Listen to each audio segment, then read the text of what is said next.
গৃহমন্ত্রী কইছে প্রমাণ করবে তোমরা কোন দেশি না এই টাকার দেশি। আরে আমাদের টাকার মানুষের প্রমাণটা কাই করবে? বৈধ নাগরিকদের নাম বাদ দেওয়ার একটা ছক চলছে। ভবিষ্যতে আপনার শিকড় ধরে টান মারবে এই ভারতীয় জনতা পার্টি। আর যদি এতে কোনো ভোটার লিস্টের নাম না আসে তোমার ব্যাংক ট্যাঙ্ক সব ফ্রিজ হয়ে যাবে, কোনো সুবিধা পাবেন না, বুঝলেন? গৃহমন্ত্রী কইছে ডিটেনশন ক্যাম্প বানাবে, অর্গানাইজারদের নাম উঠে নেই বলে রাখবে, তারপর প্রমাণ করবে তোমরা কোন দেশি না এই টাকার দেশি। আরে আমাদের টাকার মানুষের প্রমাণটা কাই করবে? বিদেশি মানসিক চিনাক্ত করে আমরাই করবো।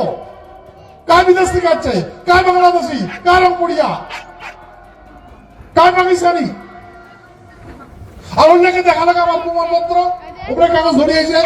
এসআইআর নিয়ে অনন্ত মহারাজের বক্তব্য বা আশঙ্কার কথা শুনলাম। তার মন্তব্যের উপর নতুন করে কিছু বলতে চাই না, কিন্তু সাধারণভাবে সর্বভারতীয় তৃণমূল কংগ্রেস আমরা যেটা বলছি, আমরা তো এই আশঙ্কার কথা বলছি যে এসআইআর এর নাম না উঠলে বিজেপির তাল হচ্ছে সব ডিটেনশন ক্যাম্পে পাঠাবে।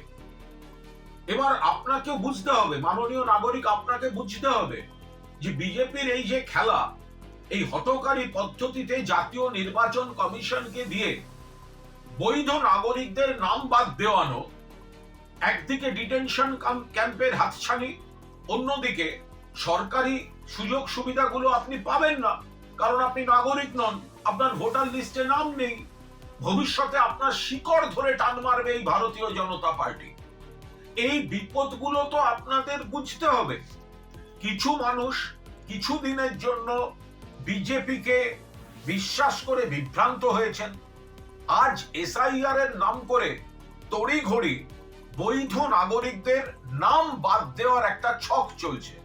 ওরা বলেছিল 1 কোটি রোহিঙ্গা বাদ দেব, কোথায় রোহিঙ্গা? ফলে অনন্ত মহারাজ, তাদেরও তো কড়া অবস্থান নিতে হবে যদি মানুষের পক্ষে থাকতে চান। যে বিজেপির এই খেলাটা সাধারণ বৈধ বাংলাভাষীদের, যারা পশ্চিমবঙ্গের নাগরিক, ভারতবর্ষের নাগরিক, বৈধ নাগরিক, তাদের শিকড় ধরে টান দিয়ে এসআইআর এ তাদের ভোটার তালিকা থেকে বাদ দিয়ে তাদের ডিটেনশন ক্যাম্পে অসমের মতো পরিস্থিতি করে ছাড়া।